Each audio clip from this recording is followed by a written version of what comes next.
So hello, it's good to see you all, the audience. I always love seeing the audience. Hello, audience. Hello, audience. I love when you do that audience thing. So we're going to do some storytelling now, and I thought we would do some storytelling about love. Sound okay? Yeah. You know, but even though I'm here to tell stories, I don't really want to kind of say anything sometimes. After all, you know, what can a person say when he looks into another person's face and it's like he's hearing Patsy Cline sing for the very first time? Oh, Theo!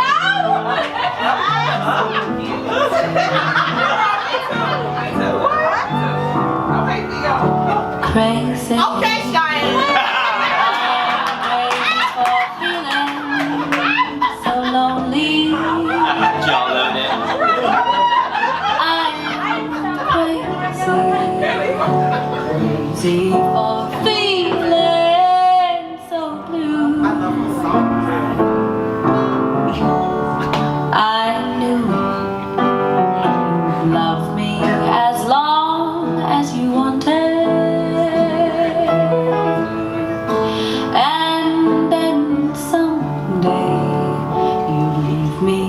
Somebody new. Part 1, a New York love story. You know where life is taking you, and you think you know. You want to know, you try to know, but you never actually know. You see someone on the subway and you meet eye to eye and you laugh about something funny like how rats running across the subway tracks actually look cute sometimes. So you decide to grab coffee together and you walk. And you hear vintage Bob Dylan playing in a little Brooklyn diner, and together you enter.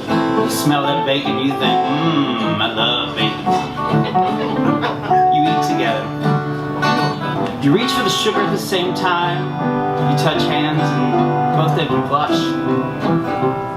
You fight over the check. You lose. You walk out the door and you smile down the street and you hug on a cold, sunny Sunday, February afternoon in New York City. You exchange numbers and you enter them into your iPhone and you hug again. You part. You go down under and you rattle in that subway car back up to Harlem and you come up above again and you text message that new number when reception comes. As you walk up 145th Street, you type in your iPhone, smiley emoji, kissy emoji, hashtag glad we met. You get a text back, says, me too, doll baby. You arrive back at your studio. You take off your clothes. You get out your paintbrushes and you see a big blank new canvas on the wall and you begin to paint. You know where life is taking you. You think you know. You try to know, but yeah, you never actually know. Finally, hours go by and all of a sudden you see a wet new canvas staring back at you from the wall and you think about something funny, like how rats running across the subway tracks actually look cute sometimes. Worry. Why do I let myself worry?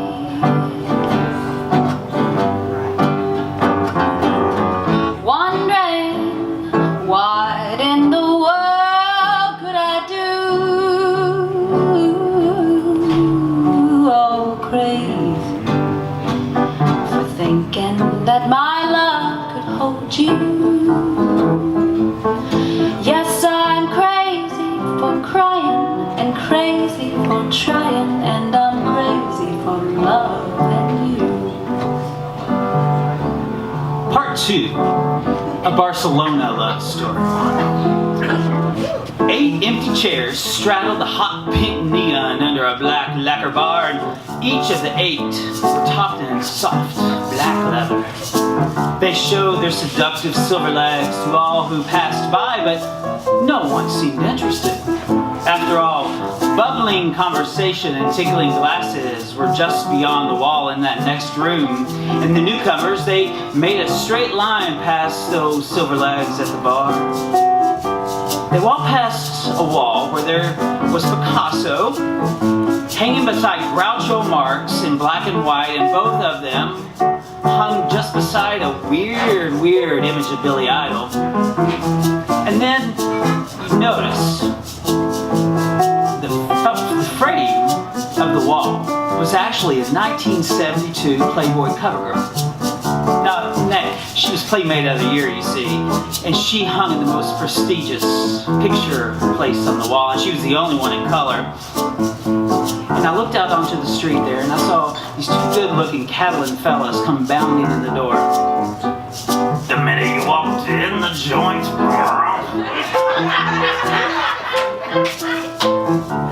Yeah, without any warning. Those 8 empty chairs, they became a musical number from Sweet Charity, but there was no big spender here, or even a little one. No one seemed interested in sitting there tonight. Hot pink still blared its glow on those soft black leather tops and those long silver legs, and a good smile, I noticed, hanging perfectly pleasing between two big fake diamond earrings on sparkling brown butter skin of the bartender. He had 2 little tattoos, one behind each ear. Both Chinese, one meant joy, and the other auspicious beginnings. Smiling at the lonely chairs, he reached under his apron and he pulled out a lucky strike, and he walked outside to light it up. He touched Mona gently as he walked out, and Mona, she laughed. Everyone still smokes outside in Barcelona. But old Diamond Jim, you know, he said he didn't like smoking inside because you couldn't see that beautiful Mediterranean moon, and after all, that was the best part of a midnight cigarette. I know you're wondering, who's Mona? Well, she's the loveliest of the 8 chairs. She's one of them, you see, but just let all the other chairs know that she's got a way about her that makes her the grand dame of them all. If you've ever seen Best Little Whorehouse in Texas, you know that scene Dolly Parton comes out. She's one of them, but she's the star, you know? Conversation and joy, it was still bubbling in that next room, and more passer through people, and hey big spender, all that jazz. The girls sang, they still sat long. Just about that time, old Diamond Jim comes back in from outside that beautiful Barcelona night. Him and his million-watt smile behind those 2 sparkling stars passed by Mona and the girls, and he slaved back behind the bar. Just about that time, I got up my courage. I went over and I introduced myself to Mona. And we sat there and talked to old Diamond Jim till dawn. Crazy, I'm crazy for feeling so lonely. Estoy loca. Sentirme tan triste. You sprung that on me. Sabía que me amarías tanto tiempo como quise, y luego algún día me dejarías por alguna Gee, I feel like you nueva. need to come back up here almost all of a sudden. Alright, here we go, part 3. A little love story. A cool Kentucky night combed its whiskers down toward puffy lips, still dripping the remains of a forgotten rain. And you could hear a young beggar's cane tapping the sidewalk.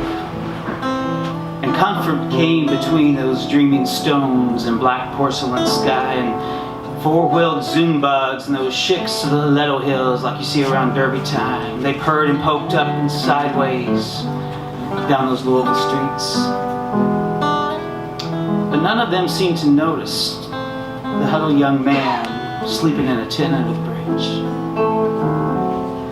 Certainly didn't care to see beyond his dusty face where those piercing blue-gray eyes darted, catching a last here and there glance of those flickering electric street lamps on Market Street. Those lamps called to him. He had the secret glow that only the holy homeless have. That glow only shows itself when no one is looking, but they always are, and for the wrong reasons. About that time, a rude stiletto silhouette appeared beside him. Bells rang from her fringes and gold, and diamonds dripped from her fringes and fingers, and soft perfume, it circled her frame in fancy. Come with me, she leaned down to whisper gently. This mean street is no place for the lonely, gay, and young. Let me shelter you till sunrise and warm skies return. He looked at her and took her hand, and he said, thank you, but go now, dear lady. I will come to you when the time is right.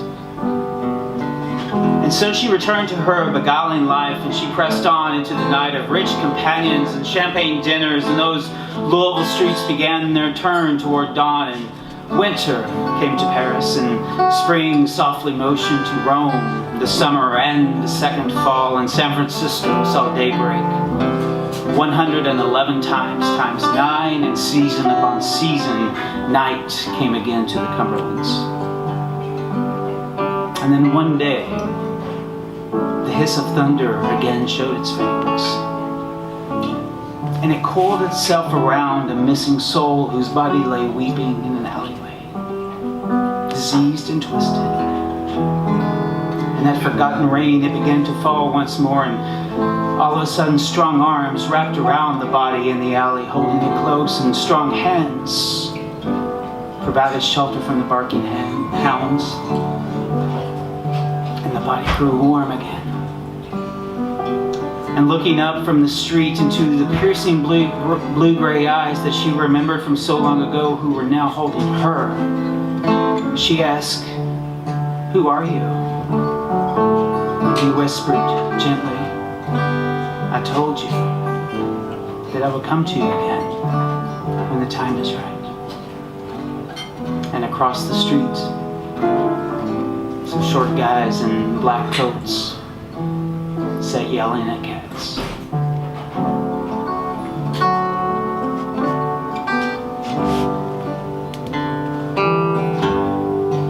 Oh, I'm crazy for thinking that my love could hold you.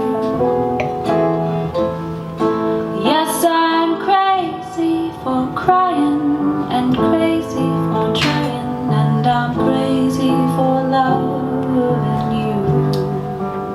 Finale, an Appalachian love story. Every now and then I feel worn out, and I like to lay my own bones down. You see, when I get that way, I know where there's this quiet, crazy, wild-ass little hill, and that's where I go when I need a rest. Come on, Theo. Me and that horizon, we just kick back on that lush green ground, and one day, you see, I was lying there, not feeling exactly carefree. And then right out of the sky came a little bird. He landed, he little Marlboro, he propped a brew, he perched that wing on my knee, my boy. He said, "I've been watching you many a sunny day. I hear you asking some silly damn questions and never an answer do I hear you say, well, what I'm about to tell you, child. Well, you best listen to me good. Because I can guarantee you, this is the last time an old bird like me is going to be down here drinking and smoking and talking with you instead of out there flying now like I should. First of all, child. You a fool if you think a bed of roses is what life is going to be. There ain't too many roses out there, but now you're going to find one, maybe two, maybe three, and when you do, Lord have mercy, let it be. You remember it inside your heart, you smell that perfume, but don't use that logic in your mind. You tend to that rose because there are others who are coming behind you as those who did before you, and their roses put there. what it means to be kind. Now, how about those rainbows out there? Yeah, I know you're searching for that full-ass pot to go, child, you gotta ride those rainbows before you get too old. That pot is on the other side, and in this lifetime, well, it may never come to you. But you see, that doesn't stop you from getting out there and playing in the rain, and I've been listening. That's the thing you actually love to do. Rainbows and roses, and I know there's one thing more. Well, buckle that seatbelt, kid, because here we go. L-O-V-E, love, and you are never going to find it just looking for that score. You see a kind lover, that's something now. More precious than that rose. It's rarer than those rainbows, but every single damn day it is found by those. Those who learn to love the rainbows. Those who learn to respect the roses. Those who treat life as this grand challenge it is. Whatever your own challenge poses, you got it in you, kid. I've listened to you ask, and I've laughed at you ask, wondering why. I'm glad we had this time together, but now, this old bird, I'm going to fly. I sat there for a while, watching him fly away, and I was thinking about those things he had said, but primarily I was just thinking, what a damn fucking weird day. There I was, sitting on the ground, feeling like a hand out of glove, when right out of the sky comes a little bird to talk to me about life. And because I was listening, to teach me a lesson about love.